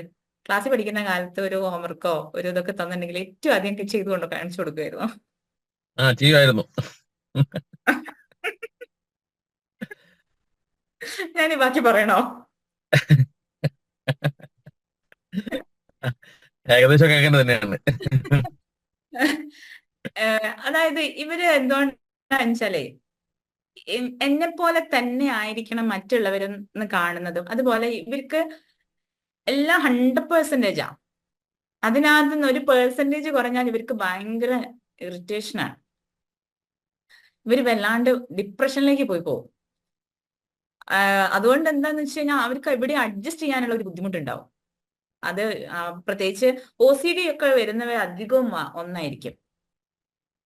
കാരണം വൃത്തിയാക്കല്, പിന്നെ വെച്ചിടത്ത് വെക്കല്. ഓഫീസിലൊക്കെ ഒരു 1 സാറുണ്ടെങ്കിൽ പിന്നെ പറയേണ്ട ആവശ്യമില്ല. അവരുടെ അധോഗതി വെള്ളിയാഴ്ചയായിരിക്കും ബാക്കി എംപ്ലോയീസിന്റെ. കാരണം അവര് വിചാരിക്കുന്ന രീതിയിൽ മറ്റുള്ളവര് കാര്യങ്ങൾ ചെയ്തില്ലെങ്കിൽ ഇവർക്ക് ഭയങ്കര പ്രശ്നമാണ്. ആണോ? ആനന്ദ് സാറോട് എന്നെ ഡയറക്റ്റ് ചോദിക്കാം. അല്ല, അതുകൊണ്ട് ഒരു ഗുണമുണ്ടല്ലോ നമുക്ക്. എസ്പെഷ്യലി ഇപ്പൊ ഓഫീസിലും നമ്മള് ഔദ്യോഗിക ജീവിതത്തിലൊക്കെ അത് അങ്ങനെ തന്നെ ആയിരിക്കുന്നതല്ലേ നല്ലത്. എല്ലാരും ചെയ്യേണ്ടവരൊക്കെ ജോലി 100% ചെയ്യുക ചെയ്യണം. ആണ്, അല്ലാന്ന് ഞാൻ പറയുന്നത്. ആനന്ദ് സാറെ പിടിച്ച് പുറത്തിട്ടെ, എന്നിട്ട് നമുക്കൊന്നില്ല. ആരായിരിക്കും നന്നാവാ?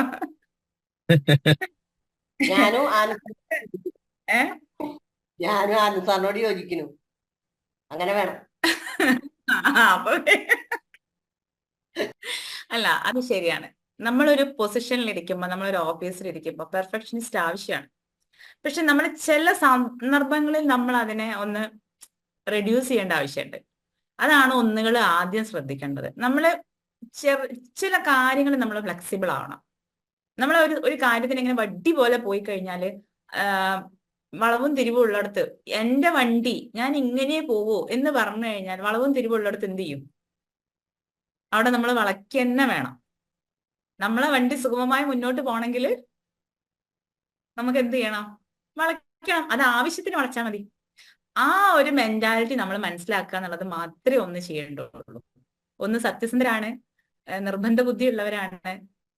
പക്ഷെ അതിനകത്ത് വേറൊരു നെഗറ്റീവ് എന്ന് പറയുന്നത് മറ്റുള്ളവരുടെ കുറ്റമായിരിക്കും അവർ ആദ്യം കണ്ടെത്തുക. അവരുടെ നന്മയായിരിക്കുന്നതിനേക്കാൾ ആദ്യം അവർ അതിൽ കുറവുകളായിരിക്കും ആദ്യം കണ്ടെത്തുക.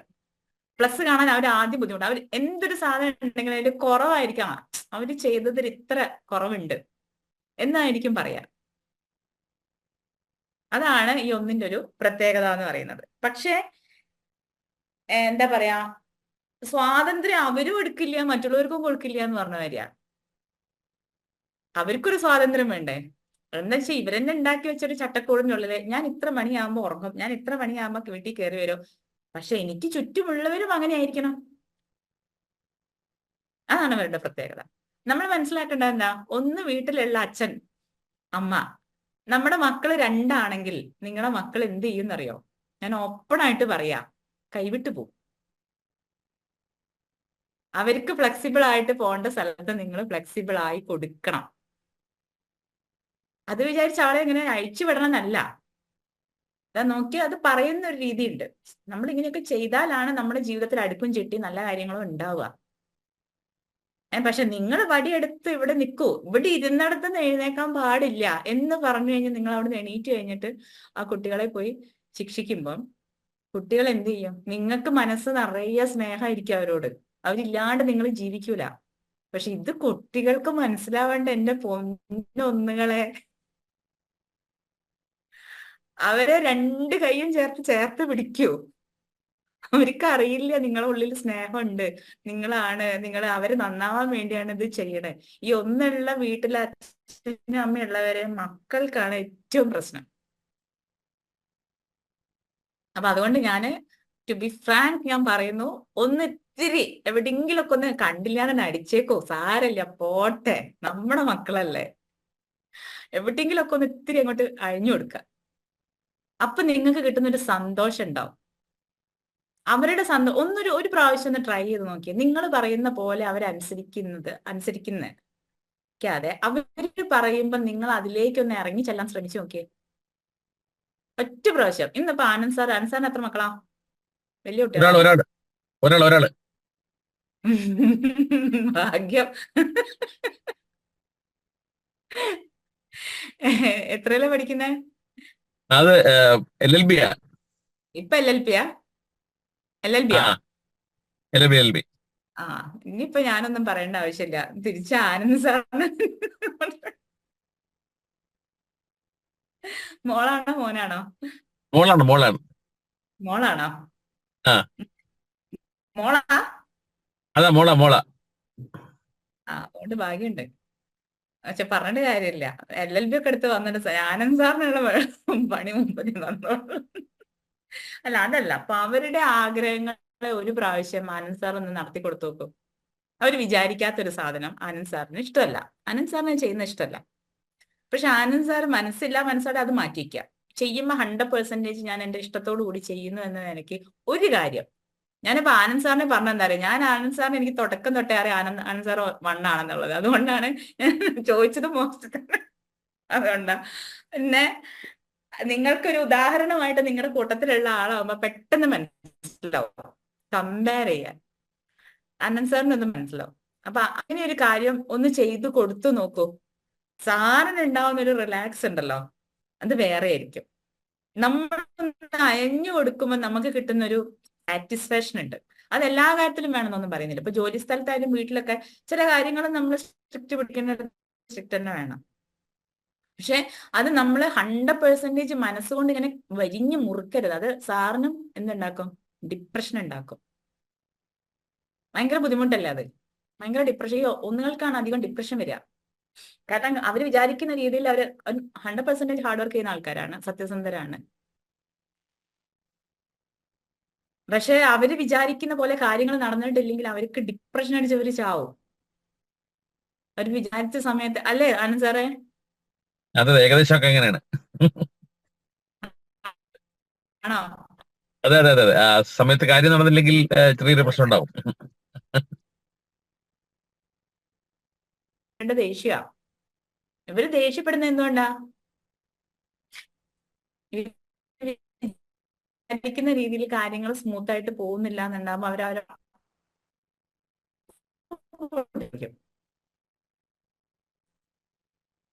അവിടെ വേറൊരു ചോദ്യം ഉത്തരവൊന്നുമില്ല. ഒക്കെ കുഴപ്പമുണ്ടാക്കുന്നത് നമ്മുടെ ശരീരത്തിലാണ് അത് കുഴപ്പമുണ്ടാക്കുന്നത്. അപ്പം ഒന്നുകളെല്ലാം എന്ത് ചെയ്യാ, ഒന്ന് റിലാക്സ്ഡ് ആവുക, റിലാക്സ് മെഡിറ്റേഷൻ ചെയ്യുക. ഓക്കെ, നമുക്ക് കിട്ടിയതിനെല്ലാം, നമുക്ക് ഇല്ല ഇതെല്ലാം 100% ആണെന്നല്ല, നമുക്ക് ഉള്ളതിനെല്ലാം നമ്മൾ ഗ്രാറ്റിറ്റ്യൂഡ് പറയാം.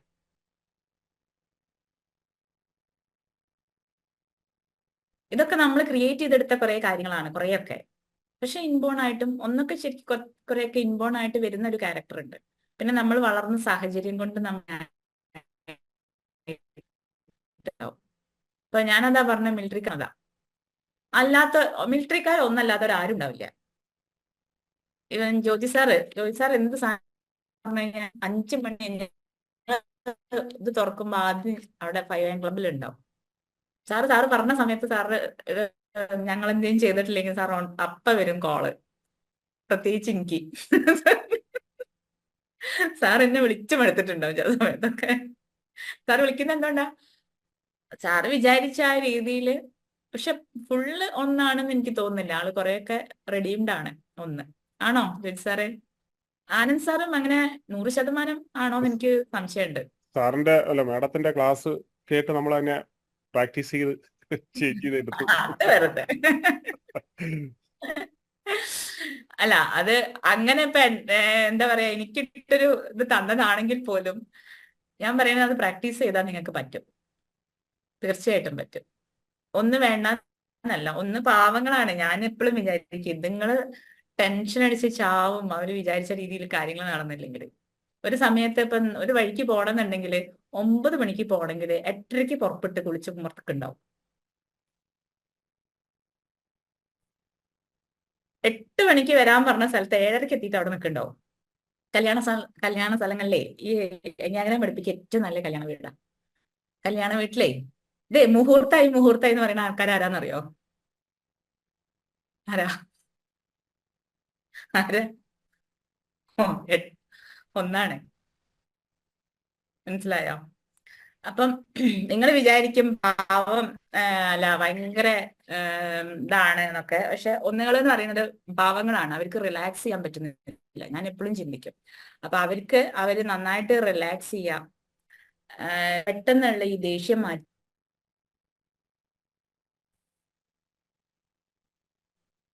ഞാൻ വിചാരിച്ച ആ ഒരു എന്താ പറയാ, എല്ലാ കാര്യങ്ങളിലും ഓവർ അറ്റാണ്.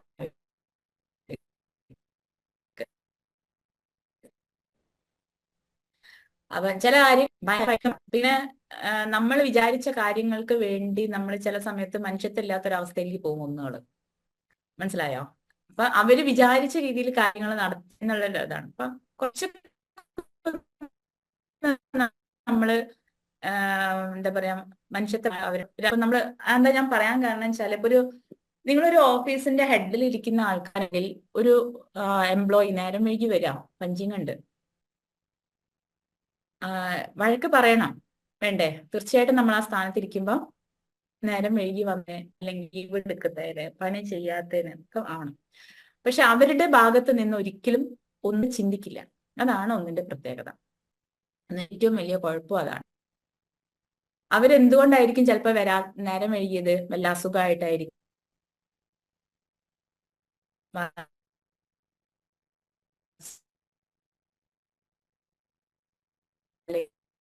ഓൺ ദ വേ എന്തെങ്കിലും ബുദ്ധിമുട്ടുണ്ടായിട്ടുണ്ടൊക്കെ ചെയ്യേണ്ടതുള്ളൂ.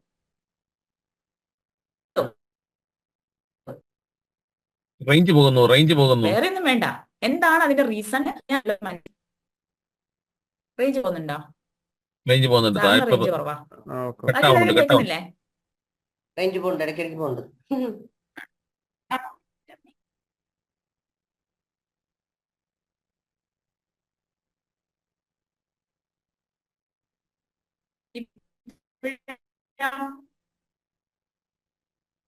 കിട്ടുന്നുണ്ടോ? ഓക്കെ കിട്ടുന്നുണ്ട്. ആ നമ്മൾ അല്ലെങ്കിൽ മൈൻഡപ്പ് ചെയ്യാൻ പോയി 8 മണിയായി. അപ്പം നമ്മൾക്ക് വേണമെങ്കിൽ ഇത് അല്ല, എനിക്ക് പോണം, ഓഫീസിൽ പോണം. അപ്പൊ എന്താ ചെയ്യേണ്ടതെന്ന് വെച്ചാല് നമ്മളൊന്ന് ഫ്ലെക്സിബിൾ ആവുക. എന്താണ് അതിന്റെ റീസൺ? ഒരാൾ നമ്മുടെ സബോർഡിനേറ്റ് നേരം വൈകിയിട്ടുണ്ടെങ്കിൽ അതിന്റെ കാരണം എന്താണെന്ന് അന്വേഷിച്ചതിന് ശേഷം മാത്രം അവരോട് നമ്മൾക്ക് പണിഷ്മെന്റ് ഇത് കൊടുക്കാം. നമ്മൾക്ക് ഓവറായിട്ട് നമ്മൾ ദേഷ്യം വരുന്നുണ്ടെങ്കിൽ ആ ദേഷ്യത്തെ കുറയ്ക്കാനുള്ള നമ്മൾ മെഡിറ്റേഷനോ ബാക്കിയുള്ള കാര്യങ്ങളോ ഒക്കെ ചെയ്യാം. ഓക്കെ, അങ്ങനെ നമ്മള് പക്ഷെ ഇവര് പരോപകാരികളും ഇതൊക്കെയാണ് കേട്ടോ, ഭയങ്കര സ്നേഹമുള്ളവരും ഒക്കെയാണ്. പക്ഷെ എന്താണ് ആ സ്നേഹം ഒന്നും പുറത്ത് കാണിച്ചാല് എവിടെ എഫക്റ്റ് ആവില്ല എന്നുള്ളത് മാത്രമേ ഉള്ളൂ. കാരണം ഇവർക്കത് കാണിക്കാനുള്ള സമയം ഉണ്ടാവില്ല. ഞങ്ങൾ വിചാരിച്ച പോലെ കാര്യങ്ങൾ നടന്നിട്ടുണ്ടോ എന്നുള്ളത് മാത്രമായിരിക്കും ഇവരുടെ തലയിൽ ഓടിക്കൊണ്ടിരിക്കുന്നുണ്ടാവുക. അപ്പൊ അതുകൊണ്ട് നിങ്ങൾ എന്താ ചെയ്യേണ്ടത്? നിങ്ങളെ സ്വന്തം ശരീരത്തിനെ കുറിച്ചും കൂടി നിങ്ങൾ ആലോചിക്കുക. ദേഷ്യം പിടിക്കാതിരിക്കുക, റിലാക്സ് ചെയ്യുക, മെഡിറ്റേഷൻ ചെയ്യുക, ഗ്രാറ്റിറ്റ്യൂഡ് പറയുക. അല്ലാച്ചെങ്കിൽ നമ്മൾക്ക് ഈ ഹാർട്ട് അറ്റാക്കും ഇതൊക്കെ വരുന്നത് എന്തുകൊണ്ടാ? BP ഒക്കെ കൂടുന്നത് നമ്മളെ ബോഡിയിലെ ഹോർമോൺസിനാണ് ചേഞ്ചസ് വരുന്നത്. ദേഷ്യം പിടിക്കുമ്പോൾ നമുക്ക് എന്താ ഉണ്ടാവുന്നത്?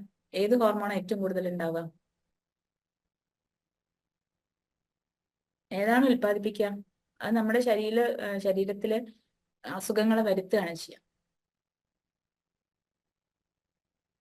നമ്മളെ ബോഡി, നമ്മളെ സെൽസ് വിഘടിക്കുകയാണ് നമ്മൾ ദേഷ്യം പിടിക്കുമ്പോൾ ചെയ്യുന്നത്. നമ്മൾ റിലാക്സ് അല്ലാതെ ആവുമ്പോൾ ചെയ്യുന്നത്. അപ്പൊ നമ്മൾ പരസ്പരം നമ്മൾ തന്നെ, നമ്മുടെ സെൽസ് തന്നെ നമ്മളെ സ്നേഹിക്കുന്നില്ലെങ്കിൽ നമുക്ക് ചുറ്റുമുള്ളവർ നമ്മളെ സ്നേഹിക്കുമോ? അതിനാണ് ഗ്രാറ്റിറ്റ്യൂഡ് പറയാൻ പറയുന്നത്. ഗ്രാറ്റിറ്റ്യൂഡ് പറയുമ്പോൾ എന്താ ഉണ്ടാവുക? ഗ്രാറ്റിറ്റ്യൂഡ് പറയുമ്പോൾ നമ്മളെ ബോഡിയിലെ സെൽസ് തന്നെ പരസ്പരം അറ്റാച്ച്ഡ് ആവും. അപ്പം ചുറ്റുമുള്ള സാധനങ്ങൾ നമ്മൾക്ക് അറ്റാച്ച്ഡ് ആവും. അതാണ് അതിന്റെ ഒരു തിയറി എന്ന് പറയുന്നത്. ഗ്രാറ്റിറ്റ്യൂഡ് പറയുമ്പോൾ നമ്മളെ ബോഡിയിലെ സെൽസ് നമുക്ക് നമ്മുടെ സെൽസ് തന്നെ നമ്മളെ സ്നേഹിച്ചു തുടങ്ങും. അപ്പൊ ലോ ഓഫ് അട്രാക്ഷൻ, നമുക്കൊരു പവർ ഉണ്ട്, അങ്ങനത്തെ ഒരു പവർ ഉണ്ട്. അപ്പൊ ചുറ്റുമുള്ളവർ നമ്മളെ സ്നേഹിച്ചു തുടങ്ങും. നമ്മളൊന്നും ചെയ്യേണ്ട ആവശ്യമില്ല. നമുക്ക് കിട്ടിയതിന്, നമ്മൾ ചെയ്തതിനൊക്കെ നമ്മൾ ഗ്രാറ്റിറ്റ്യൂഡ് പറയുമ്പോൾ നമുക്ക് ചുറ്റുമുള്ള സാധനങ്ങളെല്ലാം നമ്മളെ സ്നേഹിച്ചു തുടങ്ങും. എനിക്ക് എന്റെ പ്രിയപ്പെട്ട ഒന്നുകളോട് പറയാനുള്ളത് ഒരേ ഒരു കാര്യമുള്ളൂ: റിലാക്സ്ഡ്. ഓക്കെ, കാര്യങ്ങൾ അതിന്റെ വഴിക്ക് പോകും, നല്ല രീതിക്ക് നടക്കും. ഓക്കെ, നിങ്ങൾ റിലാക്സ്ഡ് ആയിട്ടിരിക്കുക. നിങ്ങൾ വല്ലാതെ എന്താ പറയാ ചെയ്യണം എന്നല്ല, ഒരു പ്രാവശ്യം നമ്മൾ അതിനെ ഒന്ന് പ്രാക്ടീസ് ചെയ്യണം. നിങ്ങളൊക്കെ ജീവിതത്തിൽ ഇപ്പം ഞാനിപ്പോ ഇന്ന് ഈ പറയുന്ന സുപ്രഭാതത്തിലൊന്നും നിങ്ങൾക്കൊന്നും മാറാൻ പറ്റില്ല, ഒരാൾക്കും മാറാൻ പറ്റില്ല. അതുകൊണ്ടാണ് ഞാൻ പറഞ്ഞത് എനിയാഗ്രാമിന്റെ ആ ഗ്രാഫ് ഒന്ന് വരച്ചു നോക്കൂ. ചെയ്യണം നിർബന്ധമൊന്നുമില്ല, പക്ഷെ എന്നാലും വരച്ചു നോക്കൂ. എന്നിട്ട് അതിൽ നമുക്ക് കുറച്ച് കാലങ്ങൾ കഴിഞ്ഞ് നമ്മളിത് മനഃപൂർവ്വം കുറച്ചൊക്കെ പ്രാക്ടീസ് ചെയ്യാം. എന്റെ നെഗറ്റീവ് എന്താണ് എന്നുള്ളൊരു അസസ്മെന്റ് നമ്മൾ ആദ്യം നടത്താം. ഒരു മനുഷ്യരും ഒരു ജീവികളും 100% അല്ല, എല്ലാവർക്കും പോരായ്മകളുണ്ട്. അപ്പൊ നമ്മുടെ പോരായ്മകളെ കണ്ടെത്തി അത് മറ്റുള്ളവർക്ക് ഹാംഫുൾ ആവുന്നുണ്ടെന്നുണ്ടെങ്കിൽ അതിനെ നമ്മൾ ചേഞ്ച് ചെയ്ത്, എന്നാൽ നമ്മുടെ സന്തോഷത്തിന് ഒരിക്കലും എന്ത് വരുത്തരുത്? നമ്മൾ സന്തോഷിക്കണ്ടേ? ഈ പാവം ഒന്നുകളും സന്തോഷിക്കണില്ല. എവിടെയാ സന്തോഷിക്കണേ?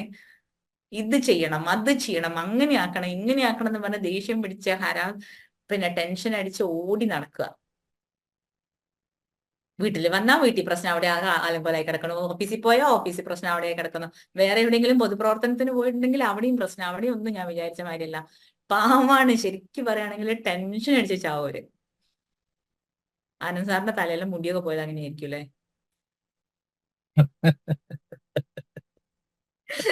ചെറിയ ടെൻഷൻ ഉണ്ട്, ഭയങ്കര ടെൻഷൻ ഉണ്ട്. കുറച്ച് റെഡീംഡ് ആണ്. റെഡീംഡ് ആവണം, തീർച്ചയായിട്ടും ആവണം കേട്ടോ. എന്ന് വെച്ചാല് ടെൻഷൻ ഇല്ല. നമ്മൾക്ക് വേണ്ടതാണെങ്കിൽ മാത്രം നമ്മൾ എടുക്കുക, ആവശ്യമില്ലാത്തതാണെങ്കിൽ നമ്മൾ അതിനെ പുറത്തേ കളയാം. അതേ വേണ്ടുള്ളൂ. അപ്പൊ ഇന്നത്തെ ക്ലാസ് നമുക്ക് വൈൻഡപ്പ് ചെയ്യാം. 8:03 നമ്മൾ തുടങ്ങിയത് ലേറ്റ് ആയിട്ടാണ്. എങ്ങനെ ഉണ്ടായിരുന്നു നിങ്ങൾക്ക് 3 എനിയാഗ്രാം പഠിച്ചിട്ട്? പ്രാക്ടീസ് ചെയ്യാൻ പറ്റുന്നുണ്ടോ?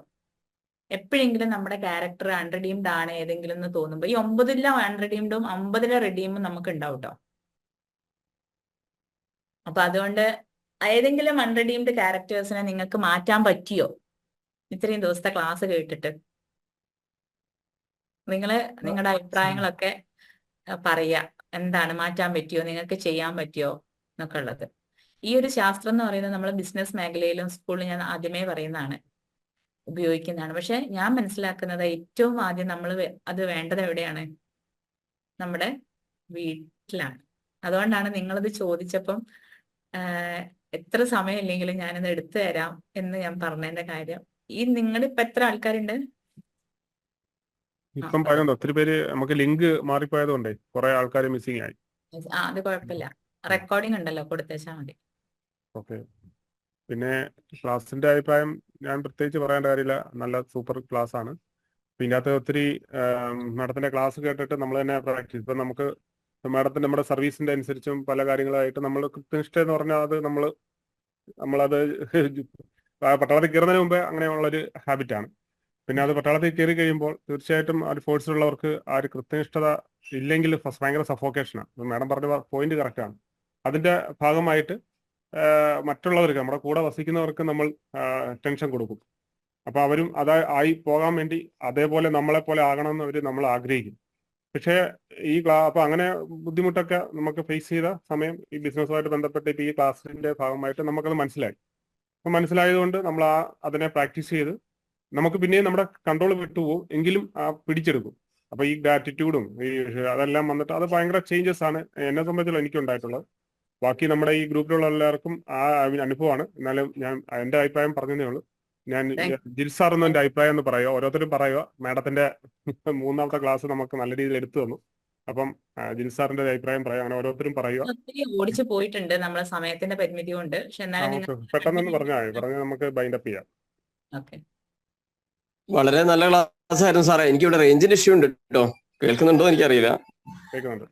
ഇവിടെ ഫാമിലി ആയിട്ടാണ് ഞങ്ങൾ കേട്ട്. അപ്പം 1 2 3 എന്നൊക്കെ കുട്ടികൾ അപ്പൊ തന്നെ റിപ്ലൈ പറഞ്ഞു. അപ്പൊ അതൊക്കെ നമ്മളിലുള്ള ആ ചെറിയ ചെറിയ പ്രശ്നങ്ങളൊക്കെ പരിഹരിക്കാൻ നമുക്ക് വളരെ ഉപകാരപ്പെടുന്നതായിരുന്നു. അതുപോലെ എല്ലാ ആളുകൾക്കും, അതുപോലെ ഗ്രാഫൊക്കെ ഉണ്ടാക്കാൻ എല്ലാവരും സപ്പോർട്ട് ചെയ്തിട്ടുണ്ട്.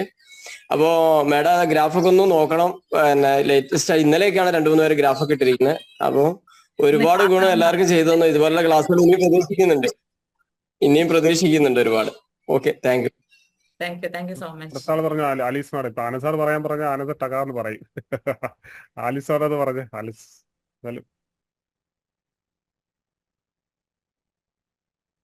ആലീസ് മാഡം അത് പറയാമോ? അഭിപ്രായം പറയാമോ? വർക്കിലാണോ സാറേ? ഞാൻ കർണാടകയിൽ നിന്നാണ്. നല്ല ക്ലാസ് ആയിരുന്നു സാറേ, ഒത്തിരി ഇഷ്ടപ്പെട്ടു. ജോലിയുടെ കൂട്ടത്തിൽ ഇരുന്ന് കേൾക്കുകയും കൂടി ചെയ്തു. നമ്മളിലുള്ള സ്വഭാവങ്ങളെ പറ്റിയും ഒക്കെ നമുക്ക് ഒന്നും കൂടി ഒന്ന് തിരിഞ്ഞു നോക്കാനൊക്കെ പറ്റി. മാഡത്തിന്റെ ക്ലാസ് വളരെ നന്നായിരുന്നു. മാറ്റാൻ പറ്റുന്ന അവസരങ്ങളൊക്കെ നമ്മൾ മാറ്റണം എന്ന ഉള്ളിൽ തീരുമാനങ്ങളൊക്കെ എടുത്തുകൊണ്ട് തന്നെയാണ് കേട്ടത് മാഡം. വളരെ നന്നായിരുന്നു, വളരെ നന്നായിരുന്നു. മാറ്റാനുണ്ട് നമുക്കൊക്കെ, നമ്മുടേതായ ഓരോ ചിന്താഗതിയും കാര്യങ്ങളും ഒക്കെ ഉണ്ടല്ലോ. അപ്പൊ ഇതൊക്കെ മാറ്റി നമുക്ക് സന്തോഷത്തോടെ ആരോഗ്യത്തോടെ ജീവിക്കണമെങ്കിൽ കുറെ കാര്യങ്ങൾ നമുക്ക് മാറ്റാനുണ്ട് മാഡം. ഇതൊക്കെ ചെയ്ത് വളരെ നന്നായിരുന്നു.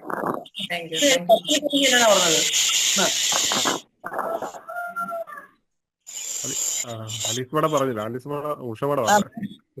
മാഡത്തിന്റെ ക്ലാസ് വളരെ നന്നായിരുന്നു. നമ്മളിലുള്ള പല പല ഗുണങ്ങളും നമ്മൾ അറിയാതെ പോകുന്നുണ്ട്. നമ്മൾ ഓർക്കും നമ്മുടെ കാര്യമൊക്കെ വളരെ നന്നാണ് എന്ന് നമ്മൾ ഓർക്കുമെങ്കിലും ഈ ഗുണഗണങ്ങൾ നമ്മളിൽ പലരിലും പല വ്യത്യാസങ്ങളുണ്ട്, കുറവുണ്ട്. അങ്ങനെ അതൊക്കെ ഇപ്പൊ ഈ ക്ലാസ്സിലൂടെ തന്നെ കുറേയൊക്കെ നമുക്ക് മനസ്സിലാക്കാൻ പറ്റി, നമുക്ക് തിരുത്താൻ നമ്മൾ മനസ്സ് വെച്ചിട്ടുണ്ട്. അതുകൂടാതെ തന്നെ ഈ മേഡം പറഞ്ഞ പല കാര്യങ്ങൾ തന്നെ നമുക്ക് അറിയത്തേ ഇല്ലാത്ത കാര്യങ്ങളും കൂടെ ഉണ്ട് ഇതിനകത്ത്. നമ്മളെല്ലാം തികഞ്ഞവരൊന്നും അല്ല, എങ്കിലും പല കാര്യങ്ങളും നമുക്ക് ഒട്ടും അറിയത്തില്ല. എന്റെ കാര്യം പറഞ്ഞ കേട്ടോ, ഒട്ടും അറിയത്തില്ലാത്ത കാര്യങ്ങളൊക്കെ ആ മേഡത്തിന്റെ ക്ലാസ്സിലൂടെ എനിക്ക് മനസ്സിലാക്കാൻ പറ്റി. വളരെ വളരെ എനിക്ക് ഇഷ്ടപ്പെട്ടു. നല്ല ക്ലാസ് ആണ്. ഇപ്പൊ ഒരു പിച്ചിക്കാട്ടിനെ പറ്റിയോ സാധനത്തിനെ പറ്റിയോ ആ പ്രൊഡക്റ്റിനെ പറ്റിയോ ഒന്നും, ഒരു ബിസിനസിനെ പറ്റിയോ ഒന്നും പറഞ്ഞെങ്കിൽ അതിന്റെക്കാളും 10 മടങ്ങ് ഒരു ഗുണമുള്ളൊരു സബ്ജക്റ്റ് ആയിരുന്നു മാഡം എടുത്ത എല്ലാ ക്ലാസ്സുകളും. 9 ഗുണഗണങ്ങൾ മനുഷ്യനിൽ ഉണ്ടെങ്കിൽ തന്നെ മനുഷ്യനൊരു നല്ലൊരു മനുഷ്യനായി ജീവിക്കാനും മറ്റുള്ളവരൊക്കെ പ്രാവർത്തികമാക്കാനും നമുക്ക് സാധിക്കും. നല്ലൊരു ക്ലാസ് ആയിരുന്നു മാഡം ഈ സമയത്ത് ഞങ്ങൾക്ക് എടുത്തു തന്നത്. നല്ല ഗുണങ്ങളാണ്, ഒരു ഗുണമുള്ള ക്ലാസ് ആണ്. ഇതിലൂടെ തന്നെ നമുക്ക് നമ്മുടെ ബിസിനസ് വളർത്തിക്കൊണ്ടുപോകാൻ സാധിക്കും. ഈ കുഴികളൊക്കെ നടന്നു പോകില്ല. തീർച്ചയായും എല്ലാ നമുക്കൊരു ബിസിനസ് മേഖലയിലേക്ക് ഇറങ്ങുമ്പോൾ നമുക്ക് ആവശ്യമാണ്. നമ്മളത് മനസ്സിലാക്കുന്നില്ല. അതെ അതെ നമ്മൾ ഒരു ബിസിനസ് നടത്തുമ്പം ഒരാൾക്കാർ വരുമ്പോ അവരോട് ഏത് രീതി പെരുമാറണം നമ്മൾ ബിസിനസ് ആണ് വേണ്ട സാധനം മേടിച്ചുകൊണ്ട് പോട്ടെ പിന്നെ എന്ന് വെച്ചാൽ മാഡത്തിന് വരുന്നവരെങ്ങനെയാണെന്ന് മനസ്സിലാക്കി അതനുസരിച്ച് ഡീൽ ചെയ്താൽ മതിയല്ലോ. അതെ അതെ അതെ കറക്റ്റ്. വളരെ നന്നായി ക്ലാസ് ആയിരുന്നു. രാവിലെ ജോലി തിരക്കായതുകൊണ്ട് കേട്ടോണ്ടാണ് ഇന്നും ഞാൻ ചെയ്യുന്നത്. Okay, thank U. എനിക്ക് നിങ്ങളോടും എനിക്ക് ഒരുപാട് കൃതജ്ഞതയുള്ളത് അതുകൊണ്ട് അത് തന്നെയാണ്. ഈ രാവിലത്തെ 7 മണി 8 മണി എന്ന് പറഞ്ഞാൽ എനിക്കറിയാം, പെണ്ണുങ്ങളെ സംബന്ധിച്ച് നമുക്ക് അടുക്കളയിൽ നിന്ന് അങ്ങോട്ടും ഇങ്ങോട്ടും തിരിയാൻ പോലും പറ്റാത്തൊരു സമയത്ത് നിങ്ങൾ ഫോൺ ഓപ്പൺ ചെയ്ത് വെച്ചിട്ട് ഇത് കേൾക്കുന്നു തന്നെ വലിയ കാര്യം തന്നെയാണ്. അപ്പൊ അതുകൊണ്ട് ഇനി സാറേ ഞാനും മൈൻഡപ്പ് ചെയ്യാണ്. 8:10 ജോലിക്ക് പോകാനുള്ളതാണ്. അപ്പം എല്ലാവർക്കും, നിങ്ങൾ എന്നെ കേട്ട എല്ലാവർക്കും ഒരുപാട് നന്ദി. എല്ലാവർക്കും നന്മകൾ ഉണ്ടാവട്ടെ. നിങ്ങളുടെ ബിസിനസ്സിലേക്ക് ഏനാഗ്രാം എന്ന ഒരു ശാസ്ത്രത്തെ വ്യക്തി ജീവിതത്തിലും ഉപയോഗിച്ച് നിങ്ങൾക്ക് ഒരുപാട് ഉയരങ്ങളിലെത്താനും സന്തോഷത്തോടെ സമാധാനത്തോടെയും ജീവിക്കാൻ സാധിക്കട്ടെ എന്ന് പ്രാർത്ഥിക്കുകയാണ്. നന്ദി. ഞാനൊരു വാക്ക് പറയാം പറഞ്ഞോളൂ. മാഡം. ഈ വളരെ ഇഷ്ടപ്പെട്ടു. ഞാൻ ഒന്നിൽ പെട്ട ആളാണ്. പക്ഷെ മെഡിറ്റേഷൻ ഒക്കെ ചെയ്യുന്നിട്ട് കുറെ മാറ്റങ്ങൾ വന്നിട്ടുണ്ട്. വേറെ കുട്ടികൾക്കാണ് വളരെ ബുദ്ധിമുട്ട് എന്നെ കൊണ്ട്. എനിക്ക് മനസ്സിലായി അത്. കൽവിടല്ലേ, ഇനി ഈ ക്ലാസ് തുടർന്ന് ഇടയ്ക്കൊക്കെ ഒന്ന് കേൾപ്പിച്ച് തരണം കേട്ടാ. വരാം എപ്പോഴെങ്കിലൊക്കെ ഒന്ന് വരാം. നിക്കുള്ളൂ, പ്രായമായില്ലേ, 64 വയസ്സായി. 64 വയസ്സൊരു പ്രായമല്ല. രോഗത്തിനടിയിൽ കുറെ രോഗങ്ങൾക്ക്. കുഴപ്പമില്ല, ആ ചിന്തയൊക്കെ വെടിഞ്ഞേക്കോ. ഇന്ന് ജീവിക്കാം സന്തോഷത്തോടെ. Okay, thank you madam. ശരി, thank you. Okay madam, thank you. Anoop sir വാട്സാപ്പിൽ പറഞ്ഞോളൂ. Okay, thank you. Bye. Okay sir, thank you madam, thank U.